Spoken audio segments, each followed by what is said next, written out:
पाट महादे हिय नहारू, समुझी जीव चित्त चेतु संहारू। भौर कवल संग होई मेरावा, संवरी नेह मालती पहरावा। पपीह स्वाति सौजस प्रीति, तेकु पियास बांधु मन थीति।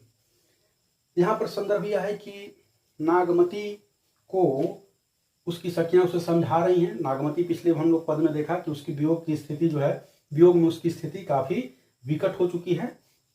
हीरामन के कहने पर रतन सेन चले गए हैं पद्मावती की खोज में।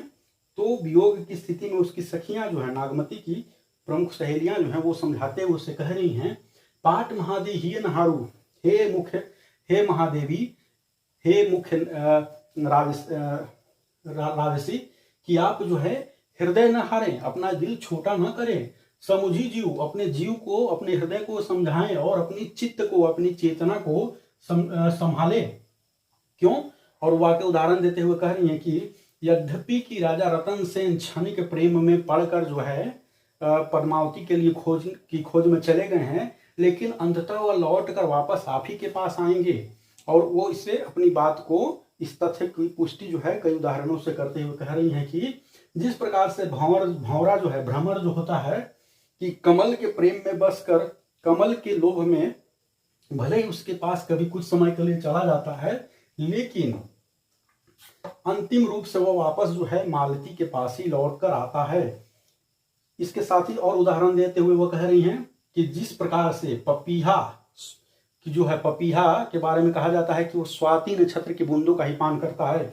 तो नागमती की सहेलियां जो उसे समझाते हुए कहती हैं कि जिस प्रकार से पपीहा जो है स्वाति नक्षत्र के बूंदों की प्रतीक्षा धैर्य पूर्वक करता है, वैसे ही आप भी धैर्य पूर्वक राजा रतन सेन की प्रतीक्षा करें। और जैसे कि स्वाति नक्षत्र की बूंद पड़नी तय है और उस बूंद को पीकर जो है पपीहा अप्लावित हो जाता है, प्रसन्न हो जाता है, तृप्त हो जाता है, ठीक वैसे ही आप अभी धीरज धरें, राजा रतन सेन वापस लौट कर आएंगे, तब आप प्रसन्न होइएगा। आप अभी फिलहाल अपने मन में धीरज बांध कर रखिए।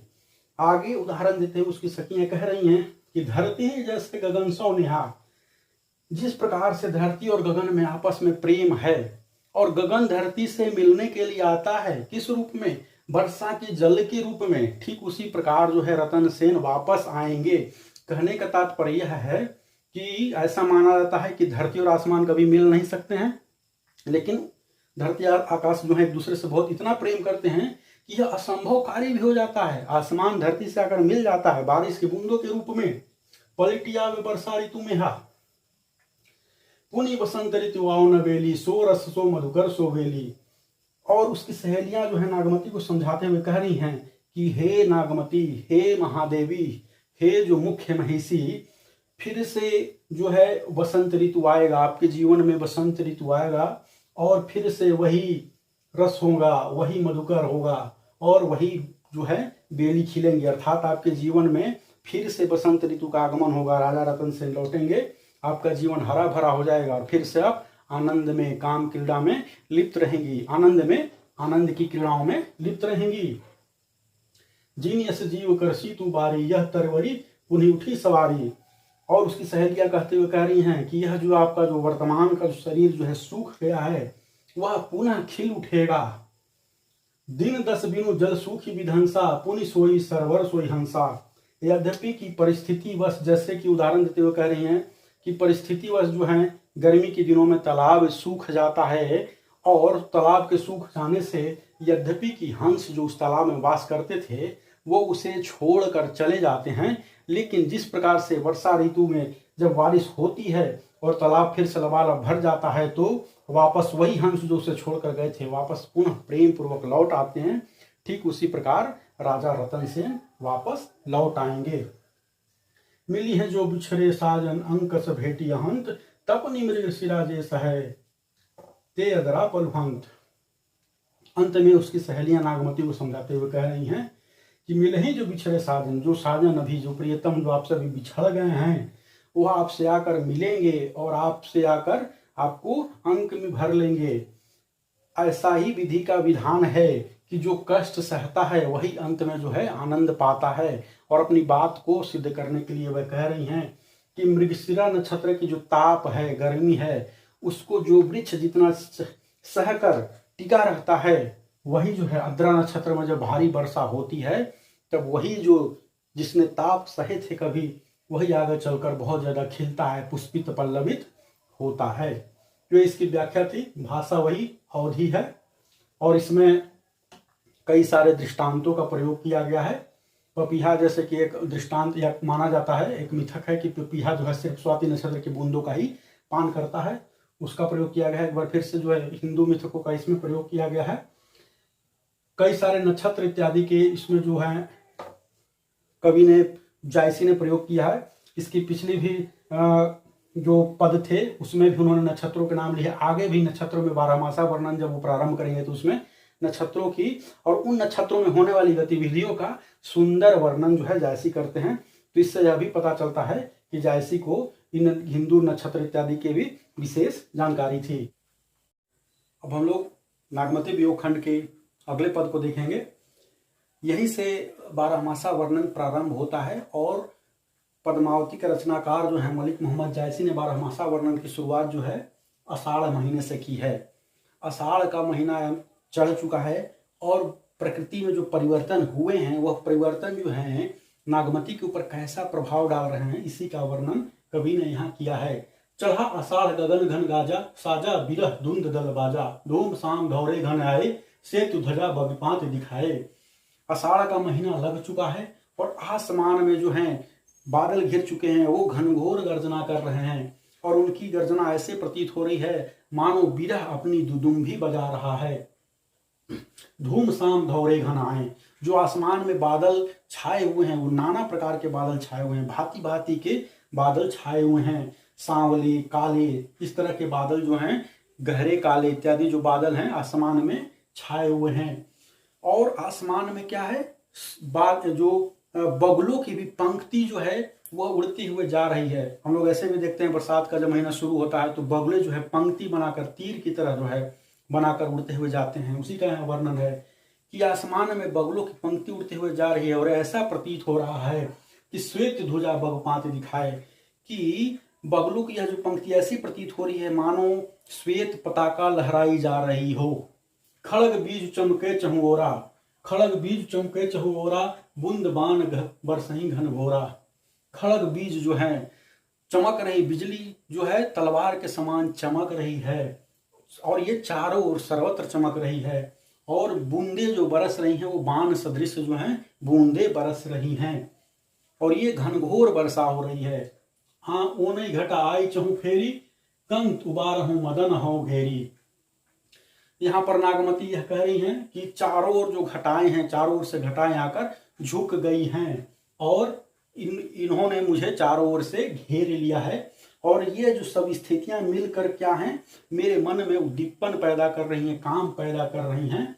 तो और इसलिए नागमती कह रही है कि कंत उबार मदन हो घेरी, हे कंत, हे मेरे प्रीतम, हे मेरे पति देव, आकर मुझे इस परिस्थिति से उबारो, क्योंकि प्रकृति का यह उद्दीपक रूप जो है, इसने ये जो है काम के तीर हैं, कई सारे जो तीर होते हैं तरकस के तीर हैं और इसने मुझे मेरे अंदर काम का उद्दीपन किया है, काम ने मदन ने मुझे घेर लिया है, तो आप आकर मुझे उबार लो।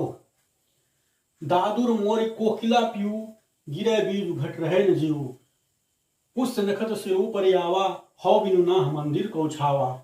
दादुर मेढक, मोर, कोयल और पपीहा जो है ये सब अपनी नाना प्रकार से आवाजें कर रहे हैं और ये आवाजें कर करके जो है मेरे उद्दीपन को और बढ़ा रहे हैं और घट रहे न जीव।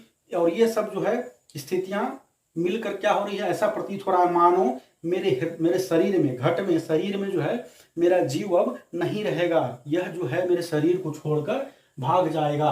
पुष्य नखत सिर ऊपर आवा, हौ बिनु नाह मंदिर को छावा। पुष्य जो नक्षत्र है यह भी लग चुका है, वही नक्षत्र है जिसमें और ज्यादा वर्षा होती है। पुष्प नक्षत्र भी कहीं कहीं ये मिलता है। पुष्य नक्षत्र से ऊपर आवा, सिर के ऊपर जो है पुष्य नक्षत्र आ चुका है, यानी पुष्य नक्षत्र लग चुका है। हौ बिनु नाह, आप तो हैं नहीं, फिर मेरे इस घर को, मंदिर को यानी घर को कौन छाएगा। यहाँ पर जो है राजकन्या जो है, राज महिषी जो है सामान्य स्त्रियों के समान व्यवहार करते हुए दिखलाई पड़ती है कि हौ बिनु ना मंदिर कौन छावा, हौ बिनु ना मंदिर कौन छावा। छाया किसे जाता है, आमतौर पर झोपड़ी को छाया जाता है। लेकिन यहाँ जो है नागमती जो कि एक महारानी है, वो समान स्त्रियों के समान व्यवहार करते हुए दिखलाई पड़ते हुए कह रही है कि आप तो हो नहीं और ये घनघोर वर्षा हो रही है, ओरी चुएगा, तो इससे बचने के लिए आप भी नहीं हो, तो मेरे इस घर को भला कौन छाएगा। आद्रा लाग लागे भूई लई, मोही बिनु पियो को आदर देई। आगे बोल रही है कि आद्रा नक्षत्र भी लग गया है और लागी भूई ले, और पृथ्वी पर जो है ऐसा लगता है किसी ने लेप कर दिया, यानी खूब वर्षा हुई है तो सर्वत्र जो है कीचड़ जो है शरीर पृथ्वी पर फैल चुका है, यानी कि वर्षा होने के कारण जो है पृथ्वी जल प्लावित हो चुकी है। लेकिन मेरी स्थिति क्या है, पृथ्वी से जो है बारिश आकर मिल गई, आसमान आकर बारिश के रूप में मिल गया, लेकिन मेरी स्थिति क्या है कि आप तो हो नहीं, तो मुझे आपके बिना भला कौन आदर देगा। जिन घर कंता ते सुखी, तिन गारो वो गर्भ, कंत प्यारा बाहिरे, हम सुख भूला सर्व। वह बोल रही है कि जिन घर में, जिसके भी घर में उसके प्रियतम, उसके पति उसके साथ हैं, वह बहुत ही सुखी है, ठीक है। लेकिन कंत प्यारा बाहिरे, मेरा जो प्रियतम, मेरा जो पति है वह तो मेरे पास नहीं है, वह तो बाहर है, फिर हमारे लिए कौन सा सुख, मैं तो सभी सुखों को भूल चुकी हूँ। अब इसमें हम लोग विशेष रूप में देखते हैं, वही भाषा अवधि भाषा का प्रयोग किया गया है। ठेठ अवधि है ये तुलसी की अवधि से भिन्न है। वियोग श्रृंगार है, इसमें भी वियोग है। बारहमासा का प्रयोग किया गया है। बारहमासा में जो है पहला महीना जो है जायसी जो लेते हैं, आषाढ़ महीने को लेते हैं। अलग अलग लोग अलग अलग जगह से बारहमासा महीने की शुरुआत करते हैं, ऐसा कुछ नहीं कि आषाढ़ से ही शुरू करना है, ठीक है। और खड़ग बीजू में और बुंदबान में रूपक अलंकार है। हौ बिनु नाह मंदिर को छावा, नागमती को एक समान स्त्री के समान जो है व्यवहार करते हुए दिखलाया गया है। तो ये इसकी जो है कुछ विशेष था, आप चाहें तो इसका स्क्रीनशॉट ले सकते हैं। तो ये हमने अभी नागमती वियोग वर्णन, नागमती वियोग खंड का, पद्मावत के नागमती वियोग खंड का जो है मलिक मोहम्मद जायसी विरचित और आचार्य रामचंद्र शुक्ल द्वारा संपादित को हमने, उसके आरंभ के 4 पदों को हमने देखा। आगे भी हम जो वीडियो के अन्य भाग में आगे के पदों को देखेंगे। अगर आपको ये वीडियो अच्छा लगा हो तो इसको अपने दोस्तों को दिखलाइए, शेयर कीजिए, क्योंकि ज्ञान बांटने से, जैसा कि मैं हमेशा कहता हूँ, बढ़ता है। जय हिंद, जय भारत, धन्यवाद।